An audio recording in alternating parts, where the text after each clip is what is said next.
quiet woman who said, "Go on," a lot. Go on, go on. And she had a funny way of slicing the bread. She'd stand it up this way and then slice it across like that. Hold on, slice it that way. And I was talking with Colin and Philip before about their house, the big fireplace, and the hook with the kettle on it, and her cooking, and just that kitchen and that table with, I think they had newspaper on the table for a tablecloth. And Grandpa, we called him Grandpa, had whiskers, and he would just say, "Creepy, creepy, creepy," and tickle your neck with his whiskers, which wasn't really creepy, but he would say, "Creepy, creepy." And he always took notice of the kids, and that's my memory, is that he took notice of you and communicated with you. He obviously liked kids.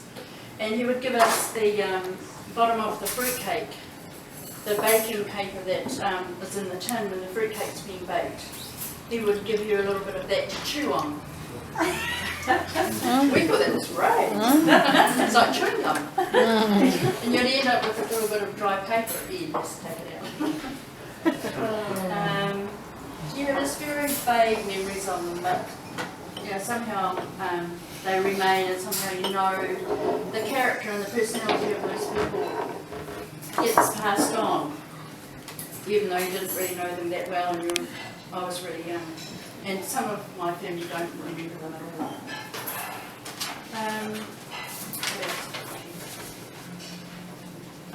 That's why he stayed with the Uncle Laurie when he was older and he got lost, but they might talk a bit more about that. And now my dad, he left school at 12 and worked for Henry Nola at one stage up the road, halfway between Tuatapere and Orepuki, and he would bike to rugby practice. Well, it was quite a long way on a rough gravel road, but he would bike to rugby practice at night. And then in the war, he didn't go to war. I think he wanted to, and he may have tried to enlist, but they picked up a heart murmur, we think, was one story. Another story was that he couldn't fill out their form. And another story is that he was needed on the farm, to work on the farm, because at that stage, Granny and Grandpa were in their 60s. So I don't know the full story there. But he worked on the farm, and Joan remembers, and the Murray kids remember, him and Steve at home. They were young, they weren't married then, and they used to have a lot of fun with their nieces and nephews. And they would tell them about the timber wolves in the bush. Beware of the timber wolves. There's timber wolves in the bush. Don't go outside because the timber wolves might get you. So the kids were all big-eyed about this. And then one day they went out and Dad had hidden inside a hollow log and made a noise like a wolf. So the kids were really terrified then. And so beware the timber wolves became a little saying of theirs. So then he married Shirley Lee, who came from Orepuki as well, and worked for his brother Bill on the farm for 10 years. And then in 1963, when I was 10, Jill, the youngest, was a baby. They had 7 children altogether. We moved to a farm out near Gore, called Tama Valley, as they were a married couple, as it was called then. Dad was a great one for visiting his brothers and sisters, Stephen, Jack, Bill, Laurie, Bina. He often visited them, and once when we went on holiday up in Christchurch, we met Ag and Al and Joy. And that was just a couple of days before he died, a couple of years before he died. And Gladys died young, so just didn't have any memories of her at all. She was about 50, I think, when she died in her 50s. Uncle Steve was a favourite. I was lucky to get to know him a little when I was teaching in Invercargill. He and Auntie Joyce were very kind, and Auntie Joyce is here today. She's the only living one of that line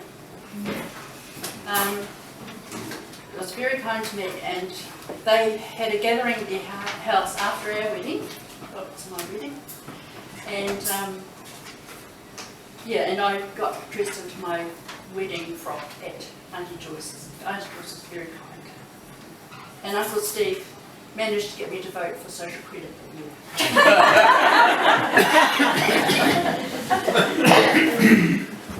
Auntie Vine was funny and lively. I was just talking before about a story with who was, she was cooking a stew on the coal range, and she was busy cooking the stew, and she was putting coal into the coal range, but she got a bit mixed up and put the coal into the stew. Oh no! And she was riding a bike, her bike at 70 years old, and apparently painting her house when she was 70 years old. And the bus driver asked her if she was really, how old, what was it? Her card, her superannuation card, Yeah. he didn't believe that she was 65. So it wouldn't be nice to have those genes. And also, Michael, you had a story about Grandpa, the couple in McKenzie. Yeah, Grandpa stayed with us for a week or two, and he used to cut McKenzie for mum, and then he'd bring it inside, put it on his chair, put a cushion on top, and then sit on it. Funny little ways. They mean a lot. Uncle Jack was a little scary, but you know, kindly enough. But he was a bit rough. Uncle Jack he was a bit, yeah. I remember being a wee bit scared of Uncle Jack, and he had one eye. He used to take his eye out. It's a glass eye. But I was really great friends with Anne, his daughter Anne, and we were great mates when we were growing up. But Uncle Bill, kindly, smiley, and had those twinkly grandpa eyes, you know, the McKenzie eyes, those little eyes. Mum used to call them pig eyes. Because they close when you laugh. Who's got those eyes? And his quiet chuckles in the shoulders when you laugh. Who's got that family mannerism? When you laugh, your shoulders go. My dad had it,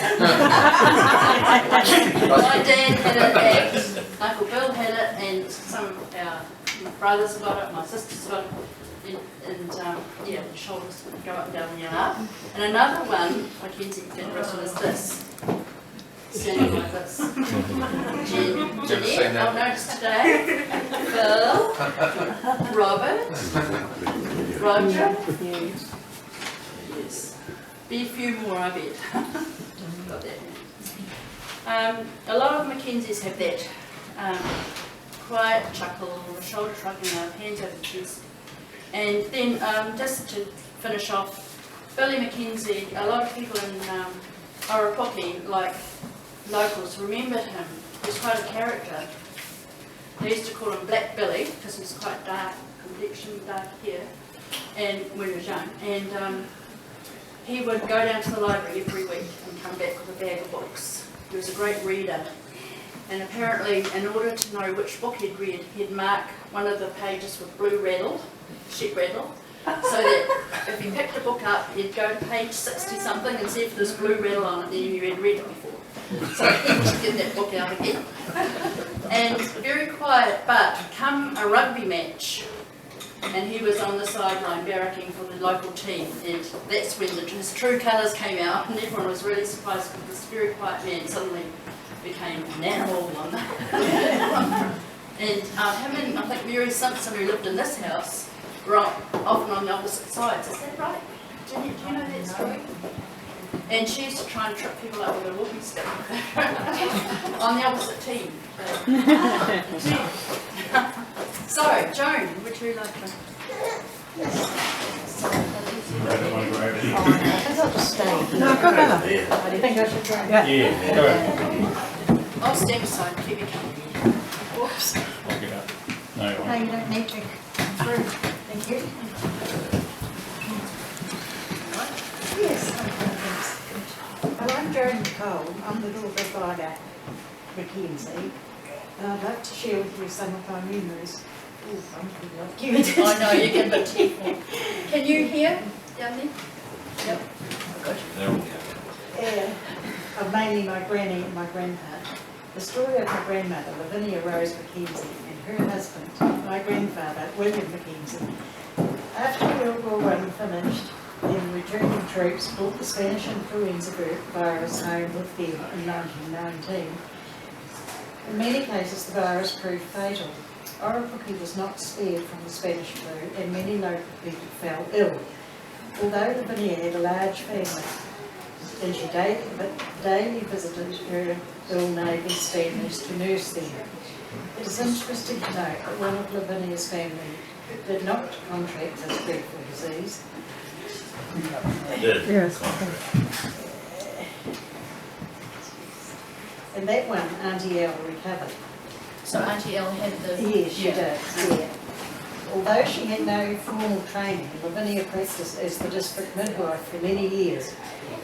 Lavinia was more often than not paid by the district women in goods rather than cash. My mother once told me the story of the very premature birth of Emma Murphy. Late one night, a boy knocked on Lavinia's door and said, Mrs. Murphy's time has come. Lavinia immediately sat on her horse. What was that? I saddled a horse, right. And hurried off to deliver the baby. The infant girl was so small that Lavinia did not hold out much hope for her survival. Nevertheless, she wrapped her in cotton wool and placed the baby in her blouse between her breasts for warmth, and set off across the paddocks for home. At home, a shoebox was lined with cotton wool and placed on the hob of the house. Tea was fine, but coffee, lemonade and ice cream were not. I remember all these things. She jokingly told us that she didn't trust new foods or drinks, so she stuck to only what she knew. During the Second World War, my father was serving overseas, and our family, Mum, Vina, myself and two of my brothers, lived with Granny and Grandpa. Mum worked as a cook at the Orepuki Hotel. We were treated very kindly by Lavinia and Billy and our uncles and aunts. Lavinia and Billy lived mainly in the large farmhouse kitchen, which was furnished with 2 armchairs and a huge table, around which everyone sat for meals and to socialise.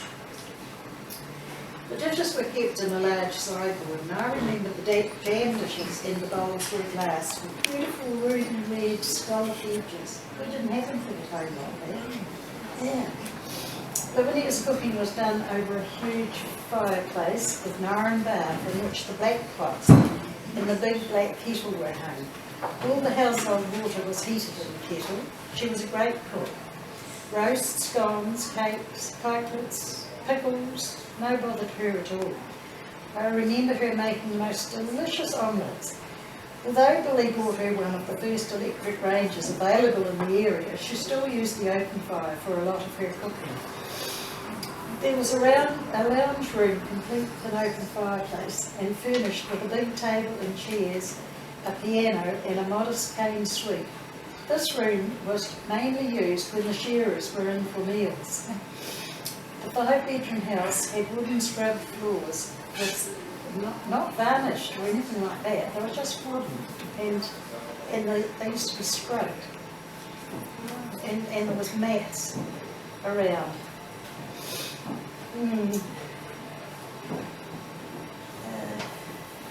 And the beds were black iron with brass knots. Lavinia's wash day must have been very difficult for her, as washing was done in a tin tub which sat on a timber stand outside. After hand rinsing and wringing, she would hang it out on lines held up by wooden props. Any washing left over was spread out on flax bushes which formed a shelter belt down one side of the backyard. When dry, she would fold the washing as neatly as possible so as not to need ironing. I recall her placing the folded clothes under the cushions on the chairs, and after having sat on, things came out nicely smooth. Sometimes she also would use a wooden handled black iron which she heated in the kitchen fireplace. It was a really big fireplace. I remember the fireplace. Yeah. Well, it always seemed so big because I wasn't very big myself. Always big. I remember And always the big.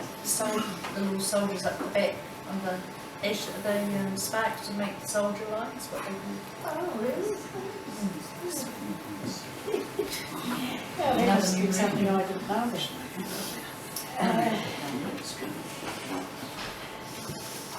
Lavinia and Billy had a large orchard which had apples, plums, pears, gooseberries, blackcurrants and rhubarb when I lived out there. They also had a huge vegetable garden, as well as a very pretty flower garden with roses and many different perennials. Lavinia and Billy were true Orepuki pioneers, and in the early years, Lavinia helped to clear the bush from their farm, as often Billy was away working to earn extra money for their growing family. Lavinia gave birth to 10 live children. They were my aunties, Ag, Elle, Glad, Joy and my mum Vina, and my uncles, Laurie, Jack, Bill, Don and Steve. And to finish, I always remember Grandpa Billy loved to catch crawlies from the town or stream and cook them out in the backyard. And as children, this was a real treat. They were tasted so good. These are just some of my fond memories. Thank you for listening. Listen to that story, especially about my mother. I mean, I don't know whether Philip's heard that before, but that's absolutely staggering. Did you not know that? No, I've never heard that. Yeah. It's particularly special, and I think that this is what these sort of occasions are about, where people sort of collect their memories and expand on it and learn little things and add it all together to make an amazing history and story. So thank you, Kay, and particularly for making this happen. I think it's a terrific thing to really enjoy. I haven't been as organised and prepared in writing things down, but I was quite interested, I think Philip might be interested as well, to know if there's any sort of common family sayings. Kay was talking about the way that we stand with our arms folded and things. Dad had a feast of great expressions, and probably for the meal tonight he would have said, every muscle in my stomach stood up and said thank you. So things that he'd come out with, some rather odd sort of sayings. But I'd be very interested to know if anybody else here had, their parents and relations that came out with the same sort of thing. I remember, I think really only one memory I had, and I shared with Kay this afternoon of having a lunch at Lavinia's table, and we had corned beef and boiled potatoes and just simple things, and it was just delicious, and it was lovely homely things. Certainly the big fireplace, I couldn't forget that. It's very striking, and quite of another age, obviously. The memory I have of Granddad coming and staying with us just before Christmas one year, and my sister Marie and I were detailed to look after him. I'm not quite sure what that meant. We were only about 5 or 6 at the time, and he fancied that he needed some eel pots that had to be checked down the creek. Well, I didn't think that was going to be the case, but we followed along anyway, and we tried to sort of dissuade him out of that. But he climbed through the fence. We were forbidden from going into the neighbour's paddock, so we raced home and told Mum that he'd taken off, and so he was missing for I think it's nearly 2 nights. Yeah, so he lovely chap. He was really very dignified. He was wearing a 3-piece suit. When the memory I have of him the morning they found him was he was just sitting there and, without his boots on and feeling, so fuss about sort of thing. He still had most of his suit on, and but very dapper and friendly guy. I don't remember the beard tickling thing. That probably might have been daughters perhaps. I don't know. But No, I mean, there's so many memories, I think, that it's lovely to share with people, and obviously a lot of people, Catherine's done some amazing work with writing the history and painting these beautiful pictures of what life must have been like. And it's just great to share it with you people. And it's really good. Thank you very much. I'm very much the odd one out in such a gathering, being only child from a Catholic family of great readers. So what do I talk about, having not experienced life with siblings? I really don't know, but I would say that contrary to popular belief, I certainly was not spoiled and life wasn't easy as an only child. I am sure I would have had brothers and sisters had I not given mother such an incredibly difficult time in making my entrance into the world as a 10-pound baby. From what I have been told, it was a miracle that we both survived the ordeal. I don't want to dwell on this, but one incident I experienced at Marist Brothers College highlights my oddity. Up until my college years, I had never attended a Catholic school, and I regret it to this day. The violence I saw dished out by the brothers was beyond words, and yes, I was a victim too. But I digress. On the first day, we had to complete a form listing, among other things, our brothers' and sisters' names. Hello? When my form was looked at, the brother said in front of the class, "Oh, McKenzie, have you forgotten something?" From a class of 57, yes, 57, I was the only one without a sibling. But I think I'll change tack now and mention some of my experiences with the wider family.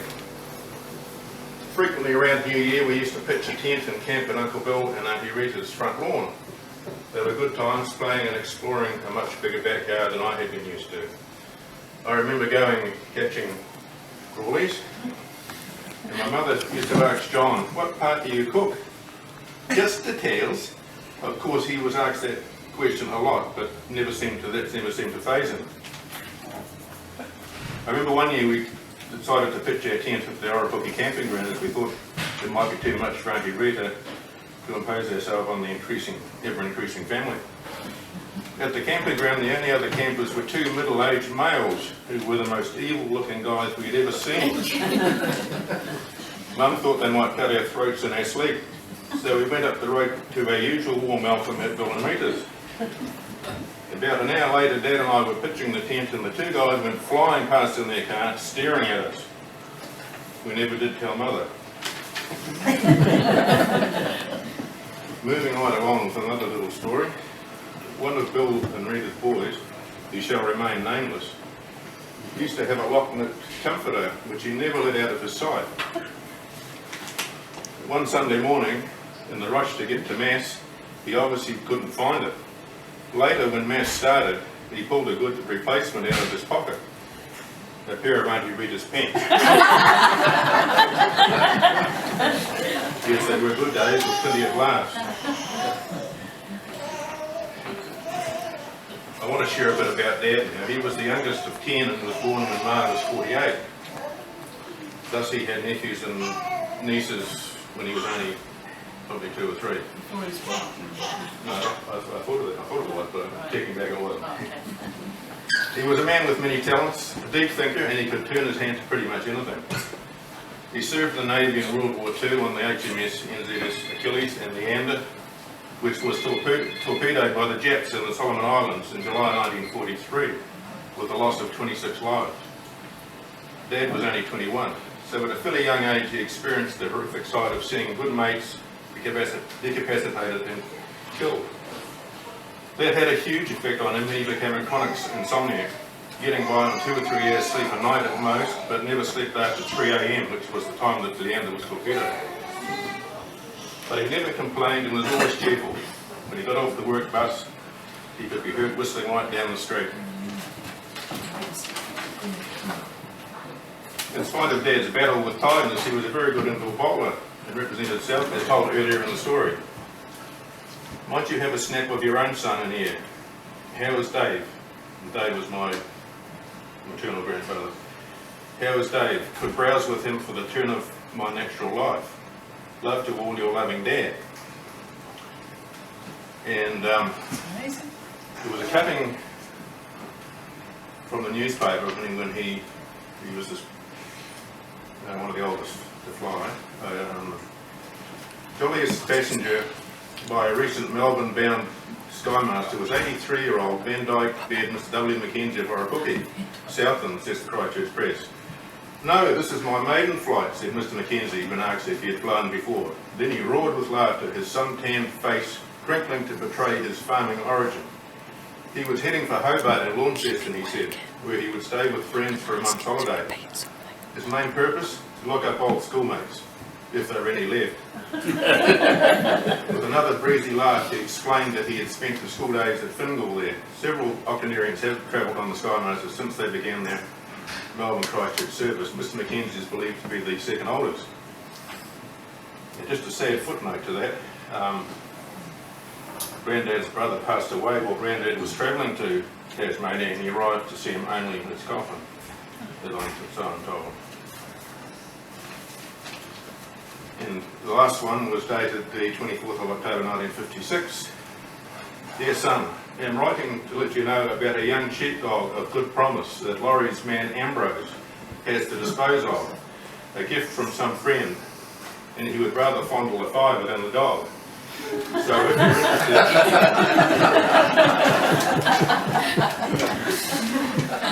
So if you're interested, Mavis is not keeping well. Laurie's barred from heavy work and not taking it very kindly.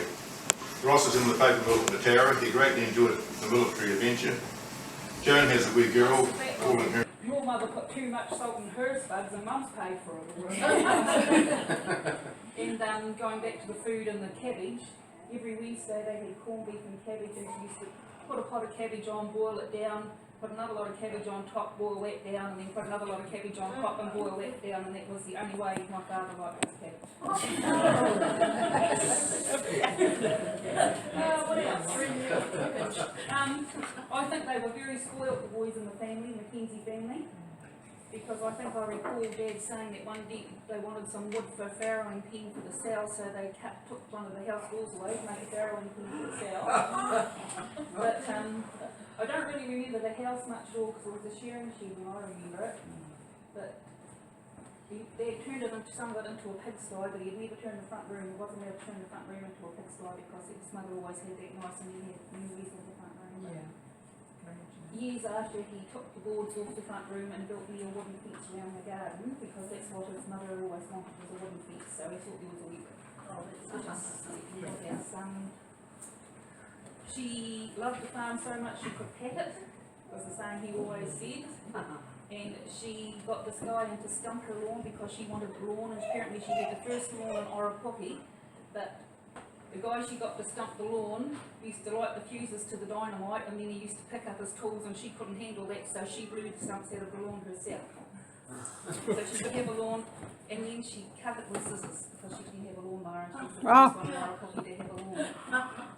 But as an aside from that, the guy, Dad said the guy who stumped the lawn actually blew himself up on a neighbouring farm one day and they didn't find much of him. Because he had the gelignite down his shirt to keep it warm.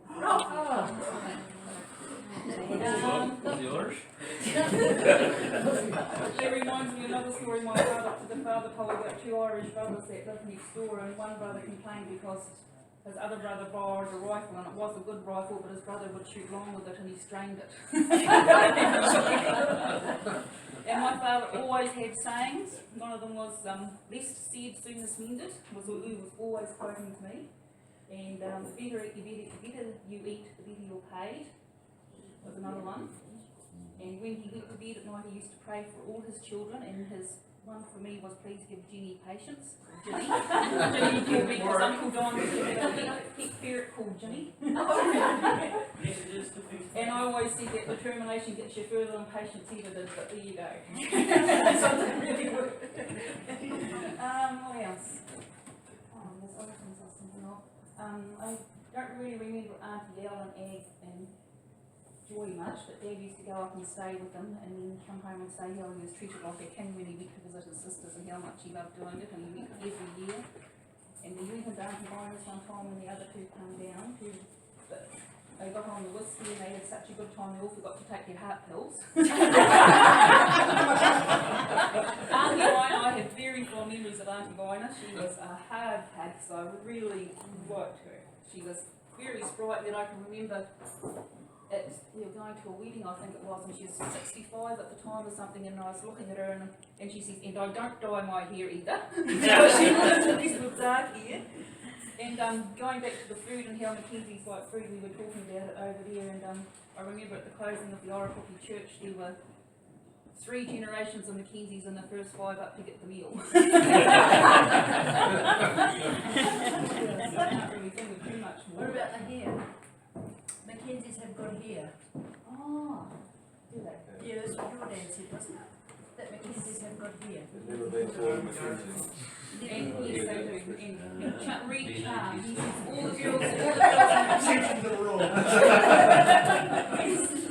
all the girls in the McKenzie family had Reed Charm. And his mother and father got on so well that one guy who came to visit thought they must be brother and sister, they got on so well. And he used to work on the railway up at Aurelia, and he used to bike home every Friday. Wow, that's a long way to bike. That's Apparently when Dad was courting Mum and she was working down at Riverton, he used to work down the railway line to see her once a week. yeah, walk down the road. And, And wasn't there a story about Granny? One of them broke their arm, Yeah, that's true. and and she walked all the way to Riverton. Yes, she oh did. yes, Karen, it's in the old Randy Popper, huh? Yeah. Karen, they Remember Mum telling me that one. Yeah, she says lots of things. And they were a good hardy bunch. Sense of humour. And Uncle Jack and Dad getting together and telling stories and mimicking, they were good mimics, and they used to have their hysterics. Dad could mimic well too. Yes, and tell us about this man, and he had a son, and he got on the horse, and he put the saddle on the horse, and he put on the bridle, and the bit that goes under the tail, and he rode off on that horse and never come back again. And Dad met that man 40 years later, and he could tell him by his walk. Dad used to fell bush, and he used to come home, he used to milk cows, 12 cows. His mother used to milk 8, and he used to be able to milk 4, but she could milk 8 to his 4. But he used to go felling bush, and then he used to come home with cows again, and then run down to rugby practice, jumping the fences on the way. Wow. And I'm so pleased to see you all here today and made the effort to come down. It was really appreciated, and hopefully we'll have another And one. tomorrow, can you tell them a little bit? Oh yes, tomorrow is a barbecue. There's no alcohol supplied, sorry, I didn't put that in there, so but it's probably about 12:30, meet at 12 and start eating about 12:30, and we're sort of going to be entrees, and then Tell them what we're going to have. we're going to have whitebait, hawa, crayfish, Wow. entrees, and barbecued mutton, some chicken nibbles, sausages, and geese. With salads and stuff. Sounds good. Because that's what we always had on Easter Sunday, was a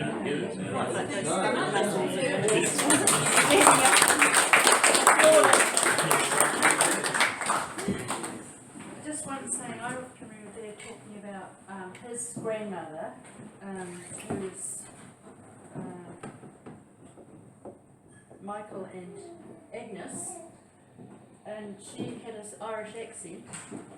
So, and one of her favourite sayings was patience and perseverance. But the way she said it was patience and perseverance. Dad often said that, patience and perseverance. Patience and perseverance. So, you know, that's great. So we'll see you all tomorrow. Maybe there are more coming tomorrow. Joy's going to come tomorrow. yes, like she said, she'd like to. Yeah, like Joy. Joy. When do we pay? Pay the party.